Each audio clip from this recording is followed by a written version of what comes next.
Located in downtown Phoenix, the Colden Law Group specializes in business and election law, civil and political litigation, as well as evictions and special actions. Call them today at 602-730-2985. That's 602-730-2985. Hey, I'm known as the toughest sheriff in America, but I'll tell you one thing, when I want the real story, I go to that tough station called Hub Radio Phoenix to get the real story. In a world where security matters more than ever, Lionheart Security Services stands head and shoulders above the competition. Whether it's airport security, high-rise residential and office security, event security, warehouse security, or even personal security. Call the best of the best. Lionheart Security Services. We provide armed and unarmed officers. Our armed officers are held to the strictest standards of 90% accuracy, 20% higher than Arizona standards. When it comes to securing you, your goods, and services.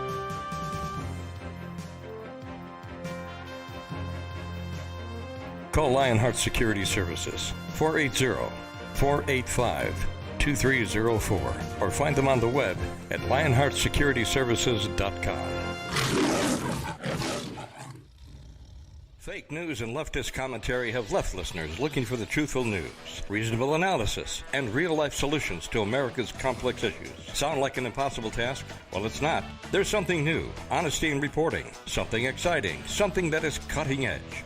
Fighting Back is a Hub Radio production that takes a deep dive into the murky world of unbridled state, local, national, and international political intrigue.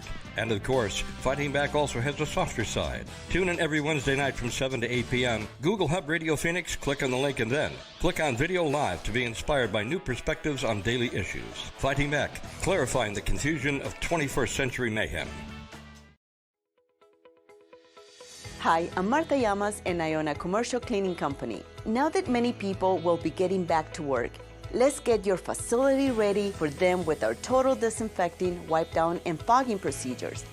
Our two-step process will help you ensure that your offices are safe. Call me today for a free estimate, and together we can help protect your employees. Thank you, and let's continue to stay safe.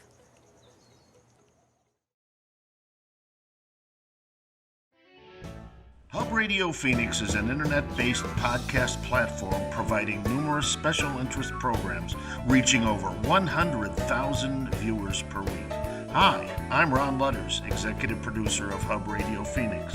We don't pretend to be journalists, but we're not afraid to say what's on our minds. We thank you for watching, liking, sharing, and subscribing to Hub Radio Phoenix. Stay tuned, stay faithful, as the best is yet to come.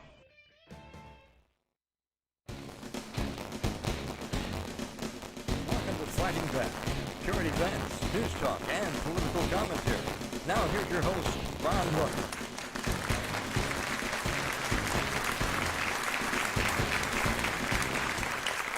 I am Ron Ludders, and sitting next to me is Ray Michaels. Hello, everyone. And thanks for joining us tonight. It's a Wednesday, and it's cooling off here, Ray. It's only about 100 degrees. It was a beautiful night. Yeah, it's only about 100 degrees here, and that is cool compared to the weather we've been facing.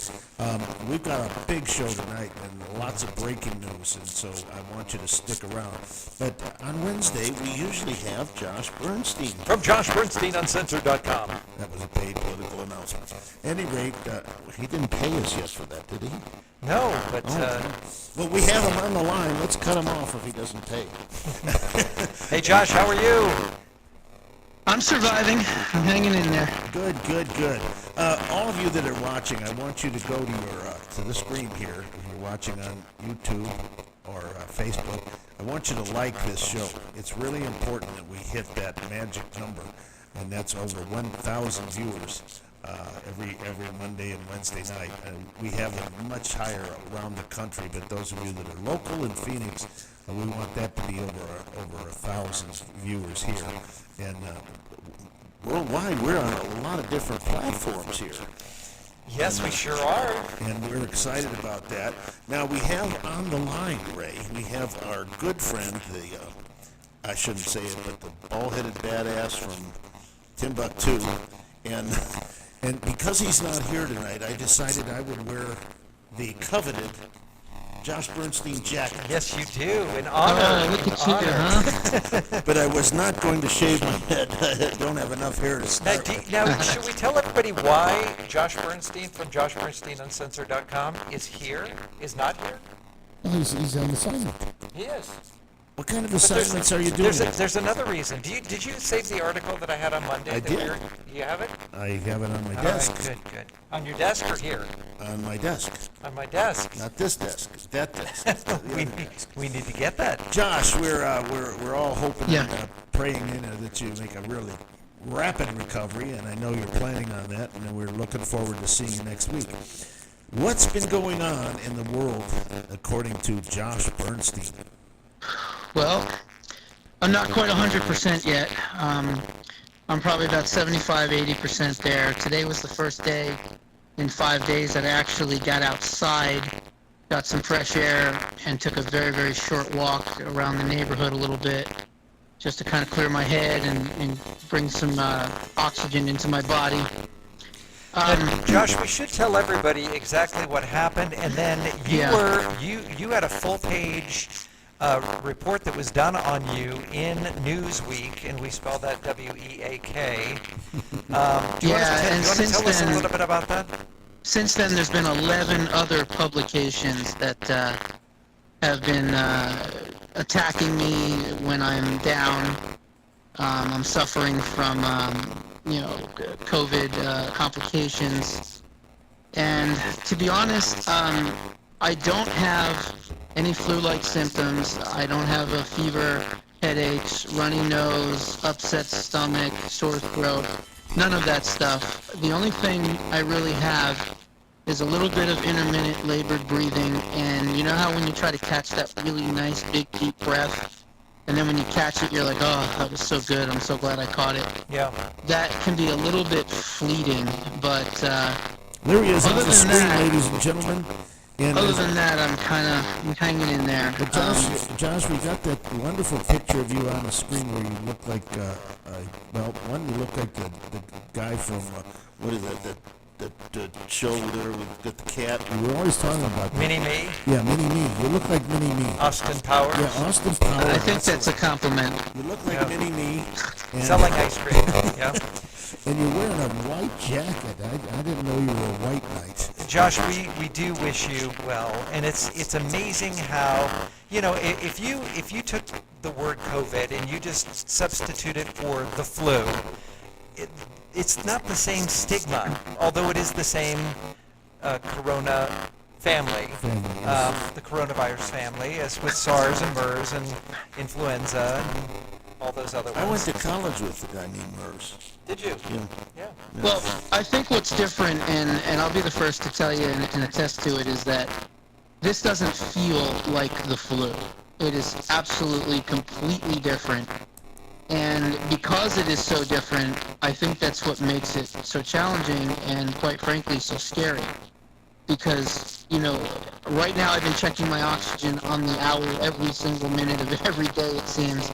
And I'm constantly between 95 and 98%, which is really, really good, which is excellent, as a matter of fact. I'm on ivermectin. I was on a Z-Pack. The Z-Pack ran out yesterday, and I was put on something a little bit stronger called doxycycline, which is a stronger antibiotic, and I'm also on a steroid, dexamethasone, for breathing and things like that. So far, so good, like I said. And I've been drinking that Maximum Vibrance stuff, which is really, really gross. But Remember, you're on the air. Be careful what yeah, you say. I'll keep drinking it. It works. It works. Yeah, it looks like reprocessed sludge that you find, on the street somewhere. You just have to mix it up a little more. Yeah, So, if I can't get the taste right, I'm going to go into the fridge and I'm going to take the bottle of Hershey's syrup and I don't care. I'm gonna just squirt it all in there and mix that up with it to see if I can even. Kind of defeats the whole swallow it. purpose, doesn't it? It may do that, but you know what? At this point, I can't even stomach that stuff. It's so gross. Well, Josh, I know it's hard to hold a good man down, so I know you've been keeping up with some of the things that are going on nationally and locally. A little bit. Well, first of all, Not as much as I'd like to, but yeah. I'd like you to address, if you don't mind, the Haitian situation. Well, I mean, obviously they made this weird picture, make it look like that this, Haitian guy was being abused or something. I don't really see that as an issue. Talking about that was not a whip, by the way. That was They're more worried. They're more worried about that than they are about all the other people that are coming through the border. So I think it's pretty lame of Mayorkas and the DHS and all that. But that guy is really pretty lame. He testified before Congress. He either lied to them because he said the border is safe. And then that was yesterday, and then today he says it's totally out of control. And Josh, I'm sure you heard what Auntie Maxine Waters said as well. Did you hear her soundbite? I did, and what did she say now? What did James Brown's wig say? So she basically said that this was worse than slavery. Takes us back. My God. Yeah, it takes us back. And this is because of the Trump policies. So this is the lady that lives in a $4.2 million mansion outside of her district, by the way. Yeah. And I don't know if you heard, 2 days ago, the rumor was they're sending these people back. We talked a little about that and how racist that was, where they're saying, well, we're sending these people back to Haiti. Now, that was racist because they're letting everybody else in. They're letting all the drug dealers, Mexicans, and Afghans in, but they're taking the people that are actually getting away from communism and socialism in Venezuela and sending them back because they know that they'll vote Republican. Well, it's the really interesting thing here is we had a couple of weeks ago, remember Irene Jackson, and she's running for Congress out of El Paso, and they were putting in all these Afghanis in there in Fort Bliss and having them, just kind of walk around Free reign in El Paso. And now we're finding out that there are 2 cities in the western United States that are going to be receiving many, many, many Haitians. One of them is, once again, Ray, is El Paso. The other one, hang on, Tucson, Arizona is getting their share of Haitian refugees. I don't know if you heard that. That was pretty disappointing. I just do not understand.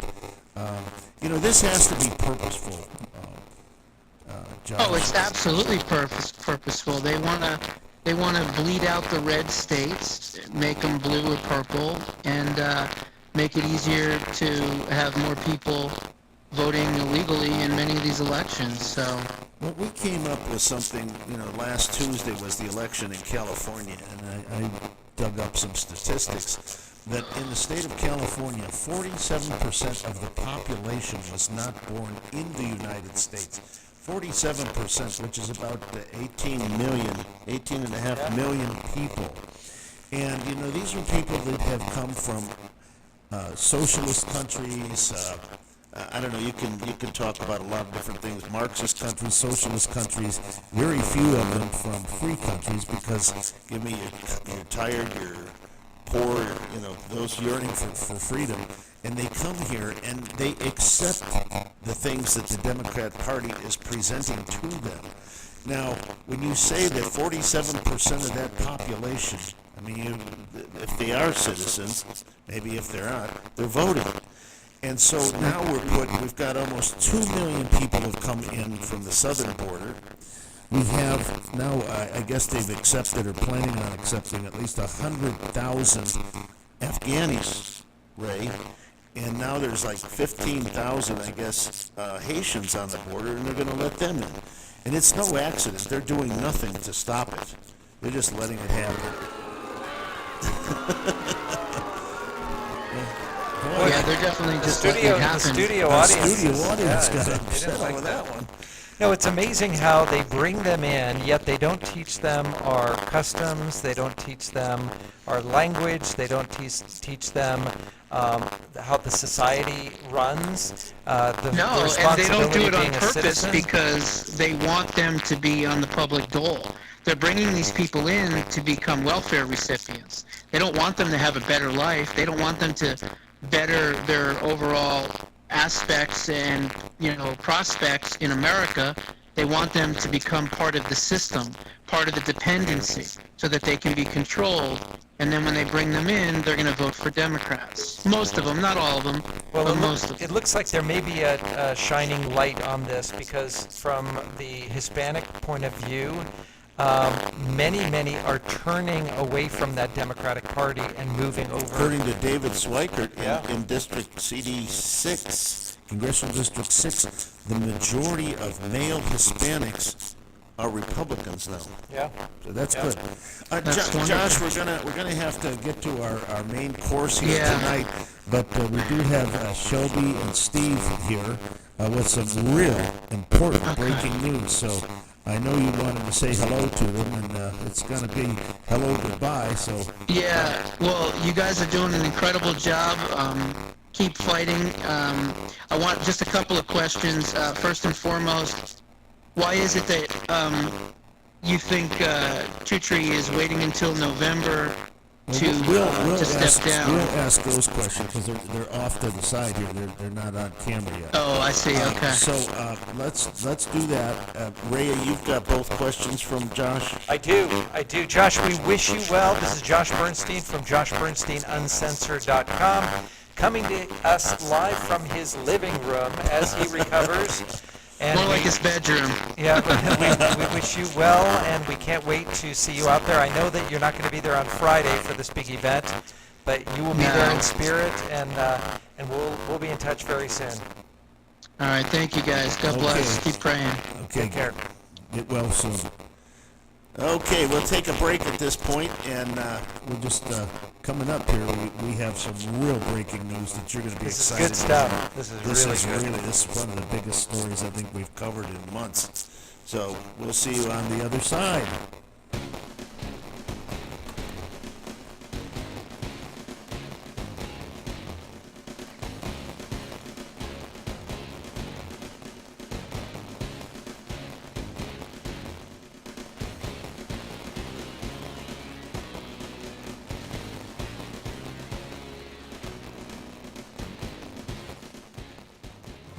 In a world where security matters more than ever, Lionheart Security Services stands head and shoulders above the competition. Whether it's airport security, high-rise residential and office security, event security, warehouse security, or even personal security, call the best of the best. Lionheart Security Services. We provide armed and unarmed officers. Our armed officers are held to the strictest standards of 90% accuracy, 20% higher than Arizona standards. When it comes to securing you, your goods, and services.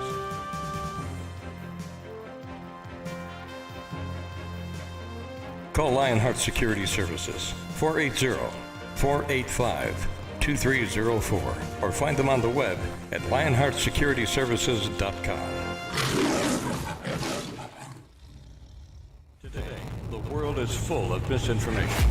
News stories on the surface may seem real, but under closer scrutiny are fake. Corruption and fraud are everywhere. There's a better political news and information website, backstreetgossip.com, where you'll find the latest stories and information that's circling the media world. You'll see stories of the day and stories that will be discussed tomorrow. BackstreetGossip.com will provide you with informative content that any reader would be amazed to gossip about. BackstreetGossip.com, providing information from Earth and beyond. Located in downtown Phoenix, the Colden Law Group specializes in business and election law, civil and political litigation, as well as evictions and special actions. Call them today at 602-730-2985. That's 602-730-2985. Hey, Josh Josh Bernsteinm here, America's favorite bald badass. You know, when I want to get news in Arizona, I go to Hub Radio Phoenix, and you know what, folks? You should too. Hello, Arizona. This is State Senate candidate Anthony Kern, District 20. And when I'm out fighting the woke culture in Arizona, I like to listen to the truth. I like to listen to the real scoop. And therefore, I listen to Hub Radio Phoenix, and you should too. Hi, this is Liz Harris, and I wanted to give a shout out to Hub Radio Phoenix. They have been amazing, especially when I ran for political office. They helped broadcast me, let the world know, and now that I'm involved in election integrity and helping prove that there was massive fraud here in Arizona, they have invited me on their show many times, and I am forever grateful. So please do watch Hub Radio Phoenix for the truth. Thank you.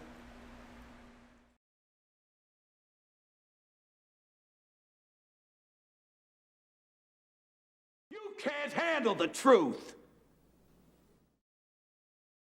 Hey folks, Pinal County Sheriff Mark Lamb here. With the increase in private businesses and even government organizations talking about mandating the vaccine, I wanted to let you know that here at the Pinal County Sheriff's Office, we do not mandate the vaccine, and as long as I'm your sheriff, we will never mandate the vaccine. We believe that your health choices are yours and yours alone, so whether you get the vaccine or don't get the vaccine, that's your private information. Here, we believe in America and freedom, and we're going to continue on with that. God bless.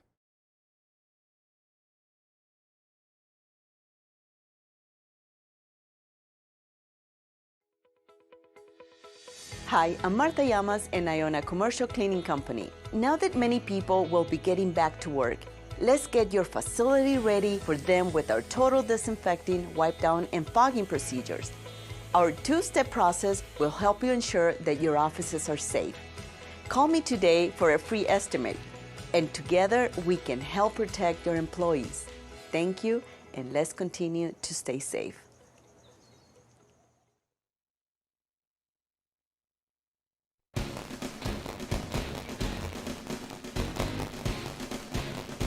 Welcome to Fighting Back, news talk, current events, and political commentary. Now here's your host of Fighting Back, Ron Ludders.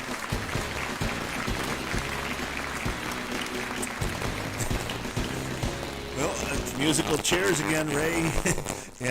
and tonight we happen to have in this section, I want you all to pay attention because this is going to knock your socks off. But we have from the We the People Arizona Alliance. Did I say that right?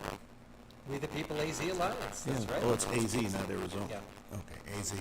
And this is Shelby Busch, right here. And this is Steve Robinson over here. You know, Ron, I'll tell you what is so exciting is so many of the things that are happening and that you're hearing around the country is all grassroots. Yes. You know, when you talk about the canvassing and all the information that we got, With all Liz, grassroots, all volunteers. Liz Harris, yes. Yeah, there's no money coming in, money going out. You don't know what's happening. And the same thing is with Shelby and Steve, because we've been watching you from the very beginning.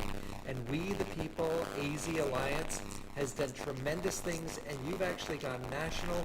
But this was grassroots. This was the two of you and maybe a few other key players sitting around saying, you know what, we need to do something. And now we've got the biggest story that we've heard in many, many months. Ron, let's get into the real story.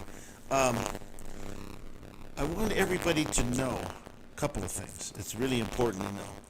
We took on this battle, that's Hub Radio, took on this battle last year in November 30th. Neil, do you happen to have a segment of that show in which we had Supervisor Chukri, and we had another, I think he's a member of your group, and that is Josh Burnett. Yeah, he's running for Congress. And can you run that?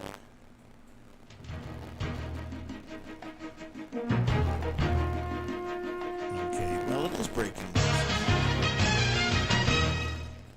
I don't know where that does or doesn't take us, but here's what I know that I can do. Mm-hmm. And I believe that given what we have heard overwhelmingly across the country, I think 28 states use Dominion, that people have serious doubts and concerns about Dominion. Now, whether this is 3 generations new, it doesn't really matter to people. They don't care. And so how as a supervisor, how can I suggest that in 2 years when we have another election, we're going to use this equipment, number one. Number two, why wouldn't we have this checked out? Why wouldn't we have an audit of this equipment if there was an algorithm or whatever can be found? I understand it's still locked up in the same place. Why wouldn't we call for that? And I am going to, and I have. I think we need to look into and have an audit of the equipment to reassure people, or at least do it, because transparency is so important. You guys voted unanimously not to do that and to certify it, when you could have said, I don't feel comfortable, with the situation with Dominion, and I don't feel that the people definitely don't feel comfortable with it, the people that elected everybody. And we need an independent, like you said, an independent forensic audit of the Dominion machines and all the software. But that didn't happen. It just got certified, and you're like, well, screw you guys. Well, Josh, I'm not going to, you're entitled to your opinion, but the facts are the facts. It's not.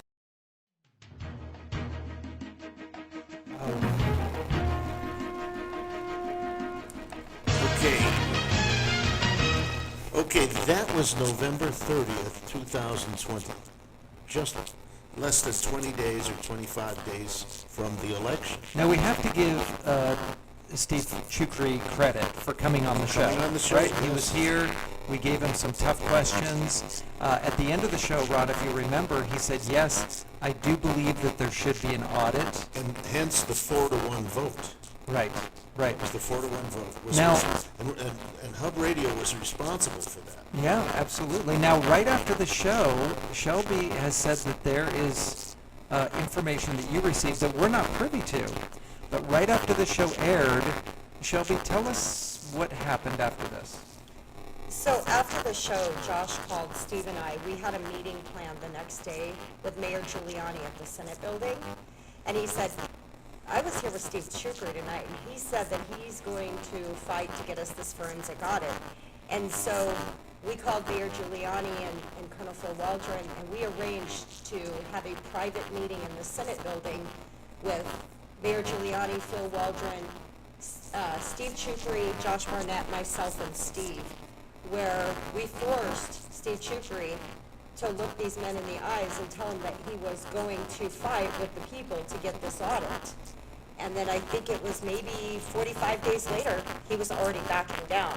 But I think that's an interesting story, and I remember he asked us to keep that under wraps, so we didn't say anything to anybody. But he did. He had that meeting in the Senate building at that time on November 30th and said that he was going to get his colleagues to agree to this audit, that his colleagues believed it was necessary. Wow. Now, if you're wondering what this whole thing is about and you've been under a rock for the last couple days, there was breaking news.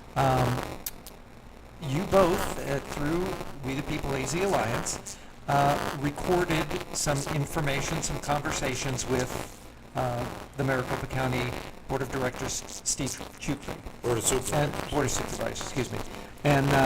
And because of that recording that came out, and he did not speak favorably about a few of the other Board of Supervisors, and he said that mainly their audits were BS, right? The audits that they did, he confirmed that. No, let's talk about that. There were 2 audits. This is the one the county was producing, which we said on this very show about the same thing that Chukri said, and that was they were BS. Well, because they weren't true audits. They weren't true audits. They were just a review. It was, does the equipment do what we asked it to do? And they basically came out with that. So because of that, and that story broke on Gateway Pundit, and you were on a lot of the other radio shows here in the Phoenix area, and then that night, Ron, what happened? Which night are you referring to? The night that he was here? No. The night after the tapes were brought out. Okay. There was a letter. Oh, the letters. Yeah. Okay. Well, I sent a number of letters to them. I think that everybody did. Shelby, you did, and I know you did. And I think he's referring to someone resigning. Well, absolutely. Then after this, I mean, I've been sending him letters continually. Now I want to put a disclaimer here. Steve Chukri has been a friend of mine for at least 10 years, okay? And we have been very, very friendly. And we don't go out together. We don't go dancing or anything, not that kind of a That would be relationship. weird. Yes, it would. But I do want to say that. And in all fairness, I called Steve Chukri today and told him that you guys would be on the show, and I wanted to give him the opportunity, if he so chose, to have a response. He did not answer the phone. I texted him and said pretty much the same thing, that Steve, we've been friends all these years, and I know you're under a great deal of pressure, but we would like to have you on the show and explain your position. So we have done that. He has not responded, and I was hopeful he would, but he didn't. But so I want everybody to know that here at Hub Radio, we want the truth to come out, and we want all parties at the table to talk about that. But the Board of Supervisors has always turned us down, and now my good friend has also turned us down. So we gave him an opportunity to come on. Yes. And to give his side, if there is a side of the story. So the real question here is what has happened. Well, yesterday, the Gateway Pundit, you tell us. I can tell the story, but it's your story. Tell us what happened. It came out, and it was a bombshell. And I've heard that term bombshell a lot, but this one really was. So Steve and I made the decision to take some conversations that we had had with Supervisor Chukri and release them to the Gateway Pundit. We felt it was necessary for the people to see the doublespeak and the hypocrisy that comes out of our elected officials' mouths.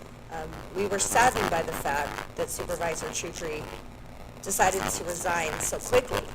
We were really hoping that at that point he would then have the courage, because it was out in the open, to admit some of the things that he felt or said or had said to us. But then in his resignation letter, he made it very clear that the elections were great and Biden won. So that again just solidifies the fact that there is so much doublespeak and so much lying that occurs out of our elected that we don't know whether we're coming or going. And the problem with this is these Board of Supervisors are on the wrong side of history, alienating friends, alienating family, turning their own party against themselves, and lying about what they believe. Either they lied, either Supervisor Chukri was lying to us about what himself and his colleagues felt, or he's lying in public. But either way, you have to ask, what is behind that? What would cause what was known as once good men to turn their back, to step on the wrong side of history, and to make these decisions? It blows me away. And that was the purpose of releasing these recordings, so people could see firsthand what goes on behind closed doors. Now I'm curious, when were the recordings made? About November, December, January? Sure. So the telephone recording, there's been bits and pieces of the telephone recording released. That occurred on January 22nd. And then the in-person meeting that contained a lot of the released clips, that occurred on March 22nd. And ironically, here we are on September 22nd. But those were the dates of those two pieces of audio that we released. So a couple questions that Josh Bernstein from JoshBernsteinUncensored.com wanted to ask was, why wait till now to release these audio tapes? Why not back in March or back in January? Would it have been better to do it then to show that there was some support for the audit, or what's the behind the scenes in waiting till now to do it? The purpose of the recordings was for us to track what was being told to us to see if it actually played out. If he showed through his actions as a Board of Supervisor to back up what he was saying to not only us, but to you guys on the radio show, to many other people. And So we took those recordings for our personal, just so we could remember what was said and keep track of what was happening and everything. And I don't think we ever actually intended on putting them out there. But after everything that's happened, after all the conversations we've had with him, and then all of the public statements from the Board of Supervisors, from Stephen Richer, from anyone in the county that has been opposed to this audit, they have just been so egregious towards half of the voter base in this county. And I think we came to a point where we just decided, if someone else had this recording and we knew about it, we would be upset that the public wasn't able to hear this. I think it's important for them to hear that there's another side that they're not being told. Whether he was lying to us or lying to the public, I don't know, but he's lying to somebody. Right. And so we just decided, you know what, we prayed about it. It took us a couple days to decide that we were committed to doing this, and we finally decided we needed to do it. So it was never your intention to bring these out. It was really for you to have the background and say, okay, does the man have integrity? Let your yes be yes, your no be no, right? And was he being truthful to you, or was he being truthful in his public speak? Because they're dramatically different. Yes. Is that about right? Absolutely. Okay. The second question is it is unfortunate that any man has to say, I resign, and we don't know the reason why, and we asked him to, if he had any statement that he wanted to do on our show. We gave Steve Chukri the opportunity to do that. He chose not to. But Josh wanted to know why he didn't just say, I resign as of today. Why I resign as of November 5th. And you have a couple ideas on that. Well, I could be really wrong, but I imagine that they have a lot of open deals they have to finish, that they want to ensure they have that fifth vote on. Because you got to understand, even though there's one Democrat on that board, they're unanimous on almost everything. It's very rare that they're not. But I think the biggest factor people need to think about is there's over 20 school board races. I believe it's 6 jurisdictional, so city and town races, and some other pretty important bond issues that are coming to vote, and that election is on November 3rd. So it seems fitting to me that they would want Chukri to stick around until the conclusion of that election. Interesting. Yes, that was pretty much what I was saying, is that it is very conveniently almost the 1 year mark since the 2020 election. And I found that more than a coincidence that it was that. Usually you say 2 weeks. I mean, if they were to let you go, that's probably what they would say. You get 2 weeks severance. That's it. And you get out of there right away. And so I see that as a... Now, I'm curious about this.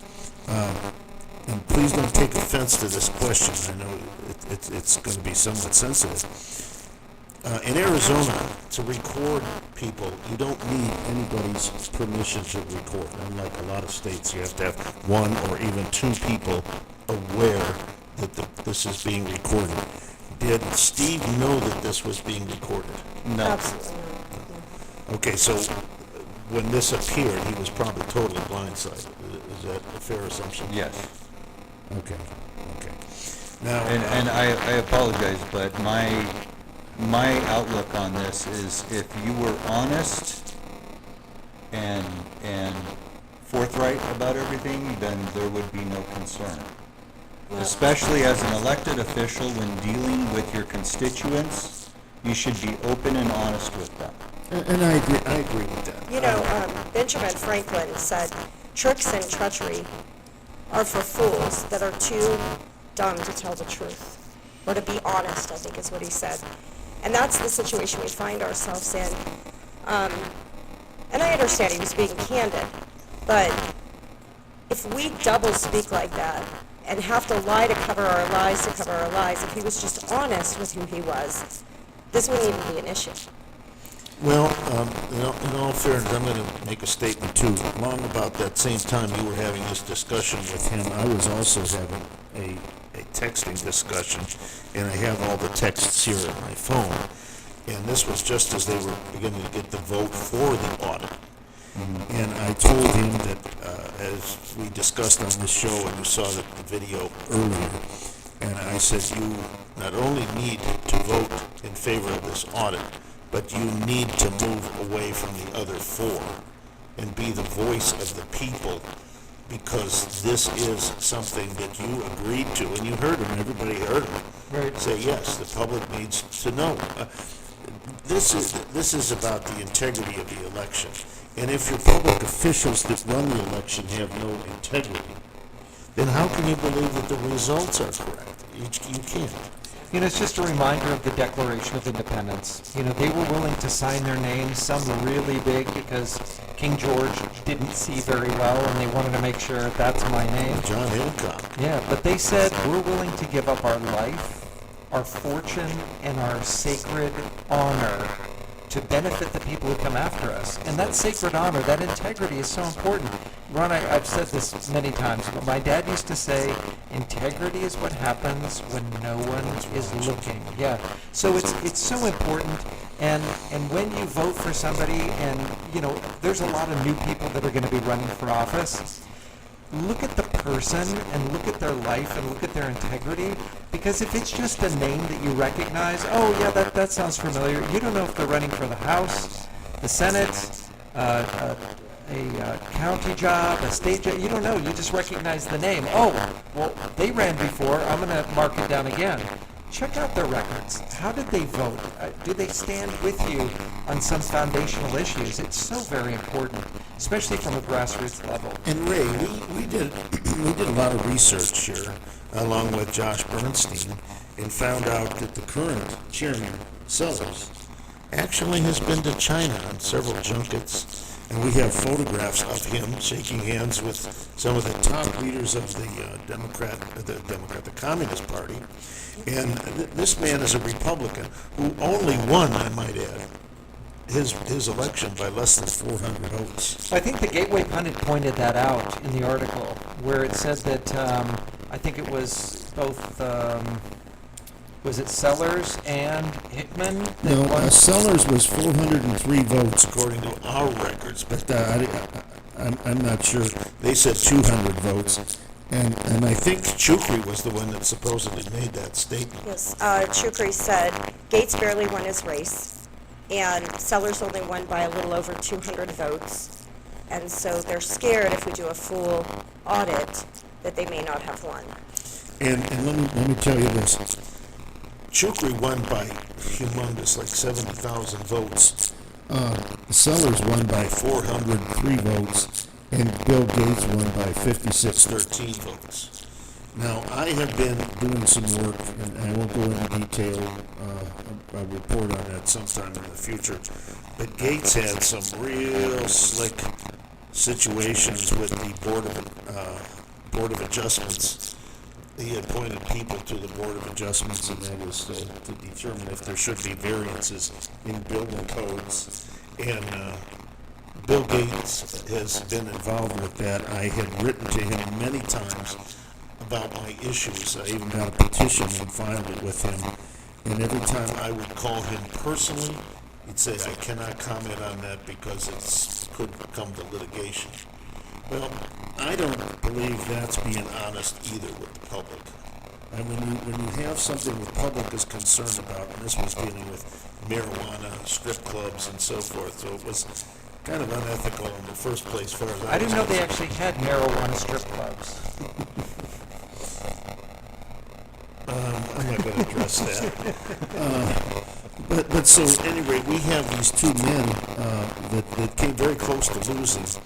And as we know, we've had Liz Harris on here. And she was telling us, you probably read the report, where we had like 98,000 ghost votes and 100. Yeah, I think 179,000. 173 and I think 93. Yeah, and almost 299,000 votes that were in question because of this audit. Now, ladies and gentlemen, Friday is the big day. The audit will be brought forth. I do have questions as to why they've chosen Friday, because I know when you want a story to go away, that's when you drop the story, is on a Friday. But it's going to be early in the afternoon. You know, well, I don't think this is going to go away. I have a feeling that Shelby and Steve and Ray and Ron are not going to let this story down. No. It needs to be told. We've got, I think, a lot of other states that are looking towards Arizona as the leaders. And as Ray said, this is a grassroots effort. The thing that's moved this thing are people like us, just common, everyday American citizens, ladies and gentlemen, that care about our country and our state and where we live and our future. And unfortunately, there's not enough people like that. And perhaps the example that we're setting is going to catch on, and other people are going to say, yeah, what about that? Yeah. That would applaud them. You know, in that same vein, Shelby, tell us a little bit about how this was started. We the People AZ Alliance. Tell us, and then what you're working on now. I know that this was a big thing for this audit, and then what you're working, what tomorrow brings for you. Sure. So we started out because Steve and I, and I'm going to cut some of the backstory because we don't have time, but Steve and I were involved with some white hat network investigators, former CIA, NSA, FBI. And we'd been doing political investigation for several years and sending our reports to DC and different places. We had investigated the 16 and 18 election. We knew that there were real problems in 2016 and 18. And if you remember, the Democrats knew it too, Yes. right? But the unfortunate thing is when they started looking into it, they realized that Trump had actually won by much higher margins than they anticipated. He broke their algorithm. But we understood the pattern of what was happening, and we had sent that to Steve Richer when he was the independent investigator. We sent it to the FBI, the DOJ, anyone that would listen. We sent this report, even the EAC. Or not listen. Or not listen. Well, shortly after the election, we had the honor of getting called to go up to D.C. to work with the investigative team that launched the initial effort and calls into question of the election. And when we got back, Mayor Giuliani had his hearing, and we were able to assist in that effort and get witnesses together and work with that team. And we thought that was going to be the beginning of something great when he did that hearing, that 10.5-hour hearing. And it seemed to be radio silence afterwards, and we knew at that time the Senate was not working with them to budge. And so through a lot of prayer and contemplation, we decided something had to be done. Nobody else was doing it, so we were going to launch an effort to show the Senate and everyone else that this was necessary and we needed to do it. So we held a big rally at the Capitol building and filed recall petitions on the Board of Supervisors. And I think that gave people an outlet and a way to feel like they could make a difference. And it was through that effort that thousands upon thousands of Americans fought for this audit. And it was that grassroots mobilization of people that really pushed this forward. And since then, you've, they love it. Since then, you've had a lot of events, because I've been to many of the events, and you've had some strong hitters as well from the Arizona legislature come in and speak and really rev up your volunteers and the participants for this. I remember a big one that you had over in Glendale. You had a big event over there, and then you had a big one out, like Queen Creek area. That was huge, and you had a lot of big players. Mike Lindell was there. Yeah. And so, you know, the really interesting thing about this is the grassroots have never wavered on this thing. And thank God, for the most part, we have some phenomenal senators that are really tough. Wendy Rogers, Gunny, Kelly Townsend, Warren Peterson, and of course President Fan. Walt Blackman, yeah. Walt Blackman, well, he's not in the Senate. He hadn't had anything to do with the actual voting. And then, of course, we had the turncoat, and it was Paul Boyer, which has exacerbated this whole thing because it could have moved along a lot faster. So when you start hearing things, and you will, when this comes out, this took so long, this and that and the other thing, and just do not listen to the BS that's going to come out on this. Just stay true to the concept. That's really important, because they're going to find every way, these were all Republicans. The Democrats purposely, Shelby, had taken, and they didn't put people there to volunteer. It was basically Republicans, so that when the report comes out, those are all Republicans. Democrats didn't But participate. it's just taking. And they people- should have. They should have. But it's taking people down a rabbit hole. They're not going to. You want to be laser focused on the facts. What are the facts? What happened? Don't go down those rabbit holes with everybody else, because that's what they're going to be focusing on.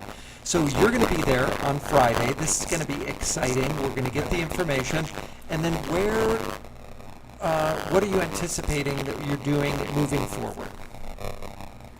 Well, I think Shelby would be a little better versed at answering that question. We've got a lot of things that we're working on at the same time, and we're kind of divide and conquering. So she's working more on the how we move forward, and I'm working on a lot of the stuff that we're doing right now. So we issued a 28-page report of our own to Senator Fan, President Senate Fan, and she is going to move that forward to the AG. So one of the things we were working on with our friend, and I'd like to give him homage, he was found dead in his home 2 weeks ago, Aaron Wagner. He was our CISA certified cybersecurity expert and a dear friend of ours.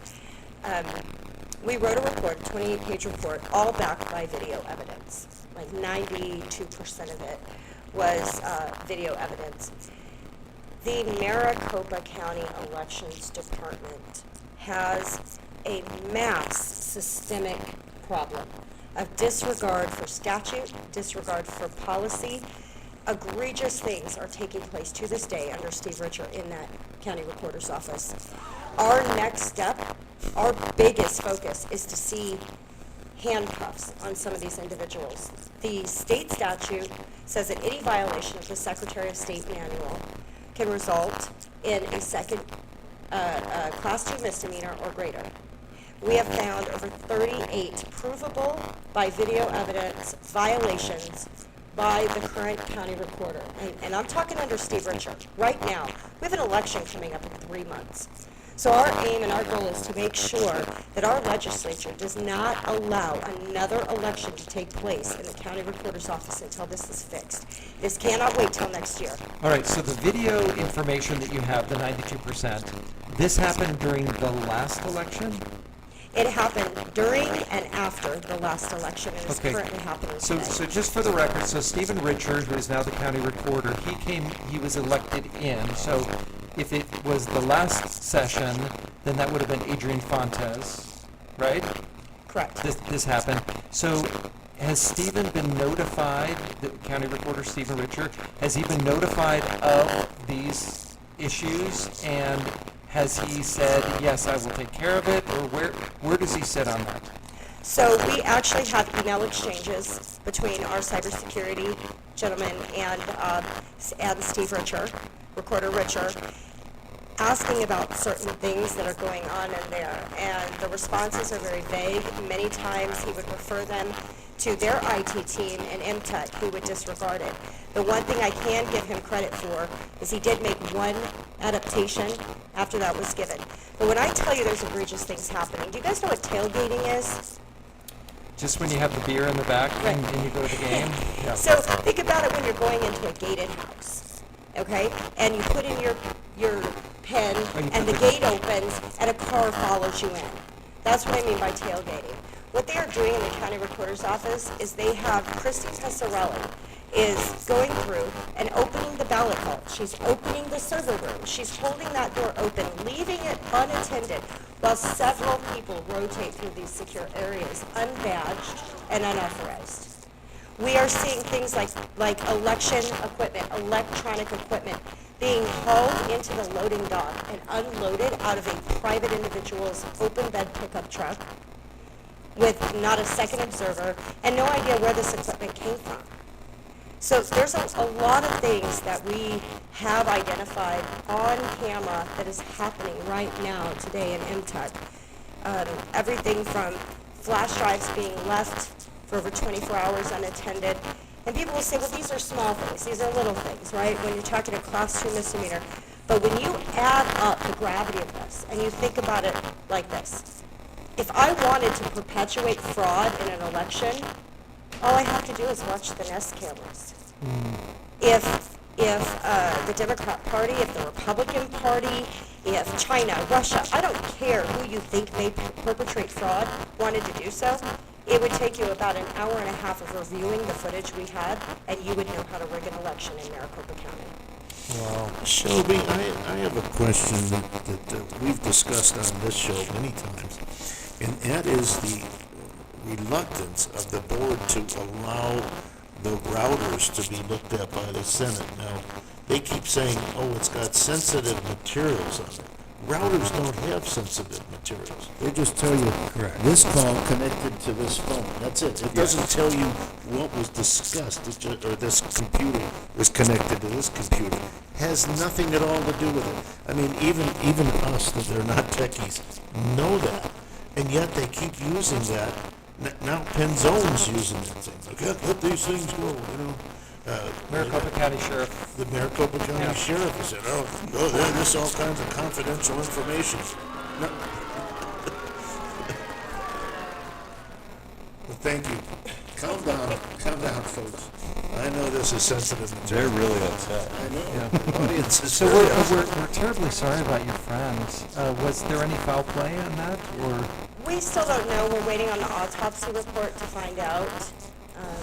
He was in his 40s. It was sudden. We weren't expecting it. We were actually just with him the weekend before he passed.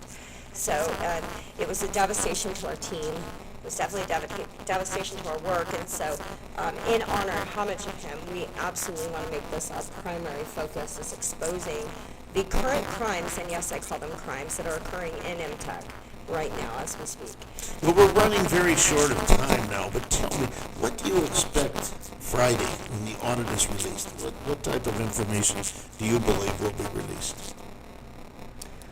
So I believe, number one, they're going to focus a lot on policy and procedure problems that lead to questionable results. I think that's a big thing that needs to be focused on. And I would agree with that. I know another thing that they will talk about, and I don't know to what degree, is the fact that when you have a duplication process like we do in Arizona, and a ballot has to be duplicated to be tabulated, there is a specific rule in statute for doing so.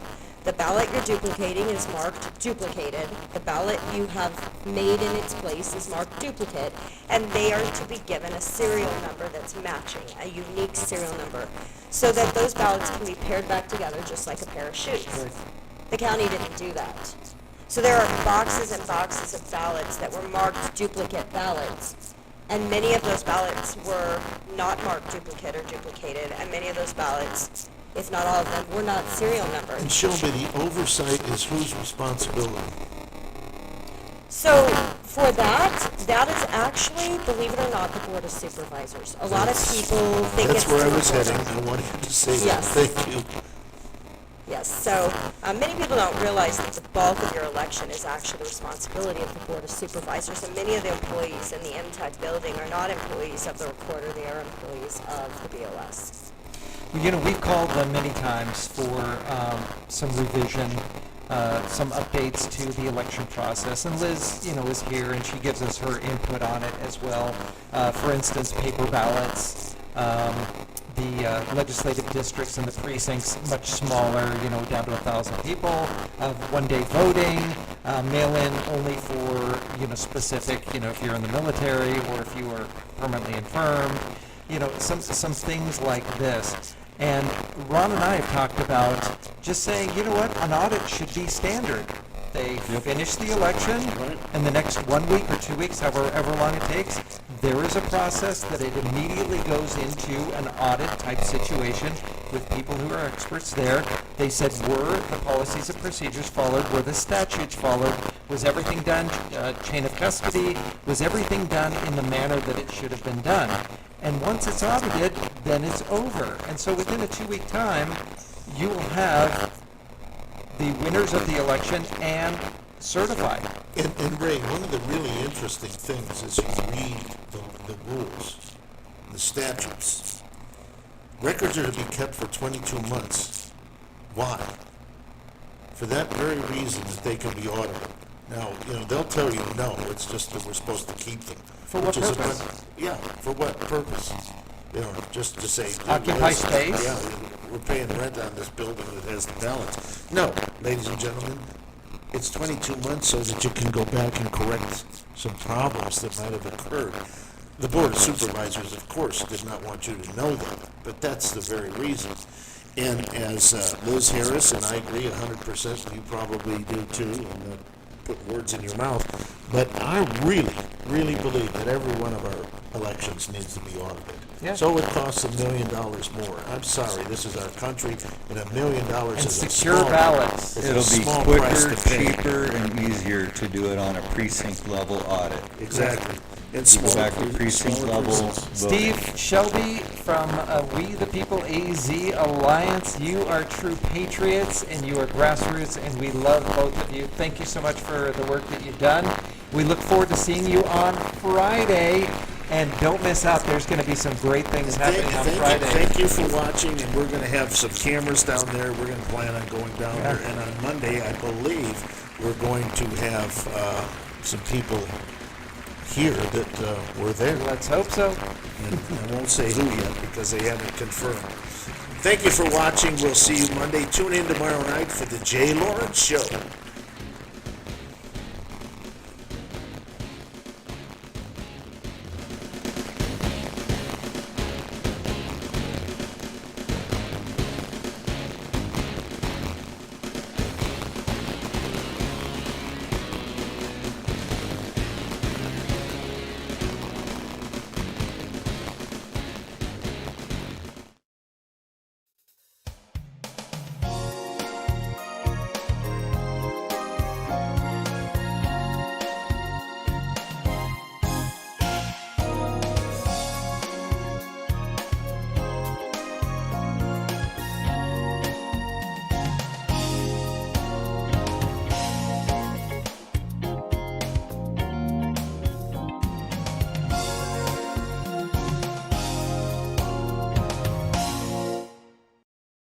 Can't handle the truth.